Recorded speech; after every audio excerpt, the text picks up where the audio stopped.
मैं हूं विपिन शर्मा और स्वागत है आपका श्री सौभाग्यम के इस कार्यक्रम में। आज हम चर्चा करेंगे जिस विषय के ऊपर, वो है चिंता, अवसाद, डिप्रेशन। ये एक ऐसी बीमारी है, इसका आज के समय में प्रभाव दिन ब दिन बढ़ता जा रहा है। यदि हम आंकड़ों की भी बात करें तो पूरे विश्व में हर दूसरा या तीसरा व्यक्ति इस बीमारी से पीड़ित है। अब वो इससे क्यों पीड़ित है, वो इसकी गिरफ्त में कैसे आ जाते हैं, इसके प्रभाव में कैसे आ जाते हैं, ये पैदा कैसे होता है, इसका उपचार क्या कर सकते हैं, क्या ज्योतिष, आयुर्वेद और योग के माध्यम से हम इसको जान सकते हैं, और क्या ज्योतिष, आयुर्वेद और योग के माध्यम से इसका उपचार किया जा सकता है। इन्हीं सब बातों को लेकर के मैं आज आपसे चर्चा करूंगा। लेकिन चर्चा करने से पहले एक छोटा सा अनुरोध आपसे करूंगा कि आपको ज्योतिष से जुड़ी हुई या अध्यात्म से जुड़ी हुई कोई भी जिज्ञासा हो या किसी भी प्रकार का कोई भी प्रश्न हो तो नीचे दिए गए नंबर पर आप मेरे साथ संपर्क कर सकते हैं। मेरा मेल आईडी है panditvipinsharma40@gmail.com। इसके ऊपर आप मुझे मेल भी कर सकते हैं, और यदि संभव हुआ तो मैं उसका आपकी इच्छा के अनुसार नहीं, जो शास्त्रोक्त है उसके अनुसार आपको उसका उत्तर देने का प्रयास करूंगा। तो चलिए शुरू करते हैं आज का विषय, डिप्रेशन, अवसाद। कहते हैं, वैसे तो एक शेर है, कहते हैं चाह गई चिंता मिटी, मन हुआ बेपरवाह, जिसके पास कुछ नहीं बस वही शहंशाह। कलयुग में, वर्तमान में अगर ये देखें तो ये बिल्कुल सार्थक होता है इसका अर्थ, क्योंकि वास्तव में आज वही सुखी है जिसके पास कुछ नहीं है। हम इसके बिल्कुल विपरीत चलते हैं। हम भागते हैं, हमारे पास एक घर है, दूसरा घर हो जाए, 1 से 2 फैक्ट्री हो जाए, 2 से 4 गाड़ियां हो जाए, बैंक बैलेंस 1000 से लाख हो जाए, लाख से करोड़ हो जाए, करोड़ से और ज़्यादा हो जाए। हम जैसे जैसे हमारी भूख बढ़ती जाती है, इसका प्रभाव बढ़ता है। ये डिप्रेशन का एक बहुत बड़ा मुख्य कारण है। दूसरा, तनाव होता है कई बार रिश्तों में हो रही असफलता के कारण। हम अपने परिवार में अपने माता पिता, भाई बहन, बंधु बांधवों से भावनात्मक रूप से, इमोशनली इतने ज़्यादा अटैच्ड होते हैं, इतने ज़्यादा जुड़े होते हैं कि जब वहाँ पर कुछ अनुचित होता है तो हमारा शरीर, हमारा मन, हमारी बुद्धि, हमारा चित्त उसको स्वीकार नहीं कर पाता। और जब हम उसको स्वीकार नहीं करते तो उसका दबाव हमारे मन, हमारी बुद्धि और हमारे चित्त के ऊपर पड़ता है। और जैसे जैसे वो दबाव बढ़ता जाता है, हम इसकी गिरफ्त में, इसके प्रभाव में, इसके गिरफ्त में जाते रहते हैं। हमारा खान पान बिगड़ जाता है। आज के युग में हर कोई एक दूसरे से आगे निकलने की दौड़ में लगा हुआ है। अगर आज के युग में हर कोई एक दूसरे से आगे निकलने की दौड़ में लगा हुआ है और वो ऐसा सोचता है कि जब मैं इससे आगे निकल जाऊंगा तो मैं एक मकाम पर पहुंच जाऊंगा और फिर उसे कुछ और करने की आवश्यकता नहीं होगी। लेकिन इंसान का भ्रम यही सबसे बड़ा होता है कि जब वो किसी को पीछे करके वहाँ पर एक मुकाम पर पहुँच जाते हैं, वहाँ पर जाकर उन्हें फिर वही ज्ञात होता है कि उनकी दौड़ समाप्त नहीं हुई। ये मात्र एक पड़ाव है। जहाँ पर हैं वो, वहाँ से भी कई लोग बहुत आगे निकल चुके हैं, और फिर एक और दौड़ शुरू होती है, फिर एक और दौड़ शुरू होती है, और ऐसे ही जीवन पर्यंत हम दौड़ते रहते हैं, दौड़ते रहते हैं। जिन चीज़ों के पीछे हम दौड़ते हैं वो भौतिक चीज़ें होती हैं, और अंत में जीवन तो समाप्त हो जाता है, लेकिन ना हमारी इच्छाएं, ना हमारी तृष्णाएं समाप्त होती हैं। हम समाप्त हो जाते हैं, लेकिन वो जीवन पर्यंत चलती रहती हैं। तो इन्हीं चीज़ों का दबाव हमारे ऊपर रहता है। हम अपनी तुलना जब दूसरों से करते हैं, उसके पास ये है, मेरे पास ये नहीं है, तब दबाव बढ़ता है। या जो चीज़ हमारे अनुकूल ना हो करके हमारे प्रतिकूल होती है, जिसे हम स्वीकार नहीं कर पाते, उसका प्रभाव होता है। कोई परिवार का सदस्य है या हम किसी संबंध में हैं, वहाँ पर कोई समस्या आती है तो हम तनाव में चले जाते हैं, डिप्रेशन में चले जाते हैं। बहुत लोगों का कहना है कि जिनके पास पैसा है, अक्सर हम आपस में बातें करते हैं कि उनके पास तो बहुत सारा पैसा है, गाड़ी है, बंगला है, नौकर चाकर हैं, उनको किस चीज़ का तनाव। लेकिन यदि मैं आपको उदाहरणें बताऊं, कुछ ऐसी एग्जांपल्स दूं मैं आपको, तो आप भी चकित रह जाएंगे कि इसके प्रभाव से कोई नहीं बच सका।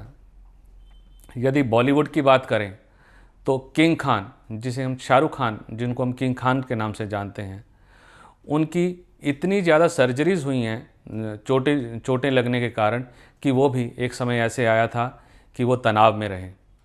दीपिका पादुकोण रिश्तों में हो रही असफलताओं के कारण जब उनके संबंध बहुत अच्छे नहीं चल रहे थे तो एक समय ऐसा आया जब दीपिका पादुकोण भी तनाव में रही। फिर अगर हम बात करें बॉलीवुड से ही, वरुण धवन, उन्होंने एक मूवी की थी बदलापुर, उसमें एक बहुत ही कैरेक्टर उन्होंने निभाया था जिसमें बहुत एंग्री मैन का कैरेक्टर निभाया था। उनको उस छवि का उनके ऊपर इतना प्रभाव हुआ कि उस छवि को तोड़ते तोड़ते उन्हें करीबन 6 से 8 महीने लगे और तब तक वो तनाव में रहे। फिर इसके साथ यदि हम आज के डेट की बात करें, आज के समय की बात करें, तो मशहूर कॉमेडियन कपिल शर्मा, एक सफल हास्य अभिनेताओं के और एक स्टैंड अप कॉमेडियन का जो उन्होंने एक अपना इमेज बनाई थी, एक छवि बनाई थी, उसके बाद वो फिल्मों में गए, लेकिन एकदम से एक फिल्म में इतना ज़्यादा नुकसान हुआ जिसके बाद वो कमबैक बहुत मुश्किल से कर पाए। उसके लिए उन्हें बहुत जद्दोजहद, बहुत प्रयास करने पड़े। फिर कहीं जा कर के आज दोबारा उनकी गाड़ी जो है वो पटरी के ऊपर है। एक सीसीडी के चेयरमैन विजय सिद्धार्थ, करीब उनकी अगर आंकड़ों की बात करें तो करीब 6 से 7 हज़ार करोड़ की प्रॉपर्टी थी, लेकिन बिजनेस में जब कुछ तनाव हुआ और कुछ सरकार की तरफ से दबाव पड़ा, जब इनकम टैक्स का कुछ उनका परेशानी आई तो उसको लेकर के वो इतना तनाव में हो गए तो उन्होंने भी यहाँ तक कि अपनी जीवन लीला समाप्त कर ली। तो ये जो मैंने आपको इतनी लंबी चौड़ी एक श्रृंखला बताई, एक लिस्ट बताई है, इतने सेलिब्रिटीज़ के नाम बताए हैं, इनको बताने का कारण मात्र इतना ही था कि ये लोग भी इसके प्रभाव से बच नहीं पाए हैं, ये भी इससे कभी ना कभी ग्रसित हुए हैं। लेकिन फिर एक ऐसा समय आया जब वो इससे निकले हैं। ये डिप्रेशन तब बढ़ता है जब हम इसके प्रभाव में आ जाते हैं, जब ज़्यादा से ज़्यादा हम किसी चीज़ के ऊपर सोचना शुरू कर देते हैं तो हमारे ऊपर इसका दबाव आता है और तब इंसान इसके ग्रस्त में जाता है। अभी समय हो चला है एक अंतराल का, मिलते हैं एक छोटे से अंतराल के बाद।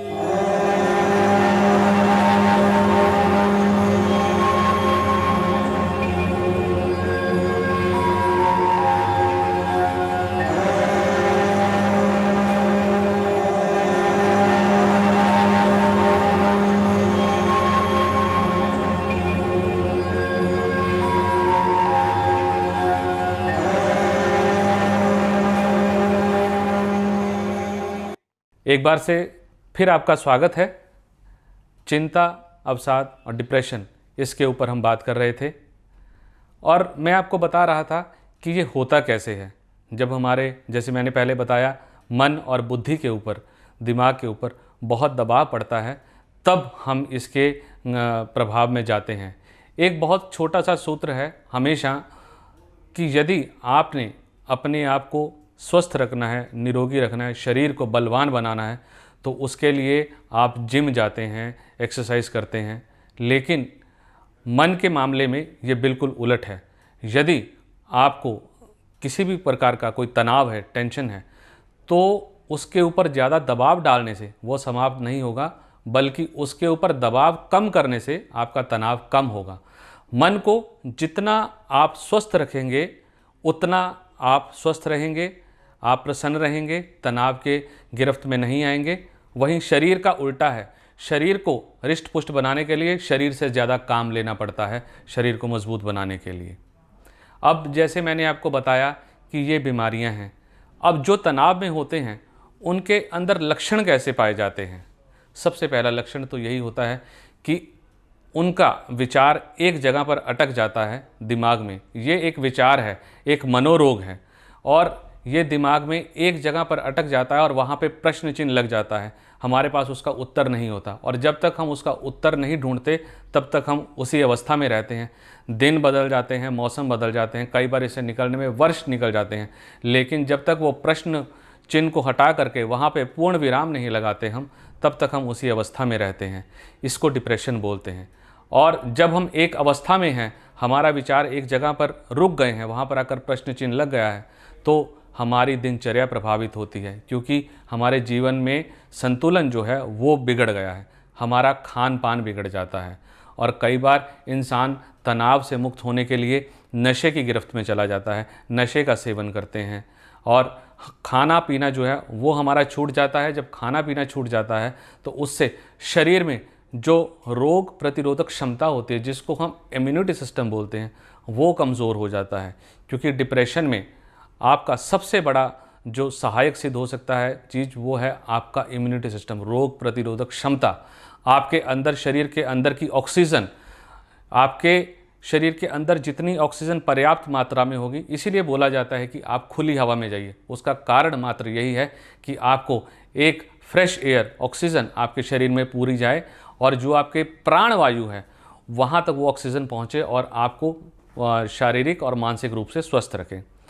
अब बात मैं बीमारी की कर रहा था, अगर वो बीमारी है तो उसकी जड़ को ढूंढना भी बहुत आवश्यक है। तो ज्योतिष के माध्यम से, आयुर्वेद के माध्यम से और योग के माध्यम से हम देखेंगे कि इसकी जड़ जन्म कुंडली में कैसे ढूंढ सकते हैं, और आयुर्वेद के माध्यम से या ज्योतिष में उपायों के अनुसार हम इसको कैसे ठीक कर सकते हैं।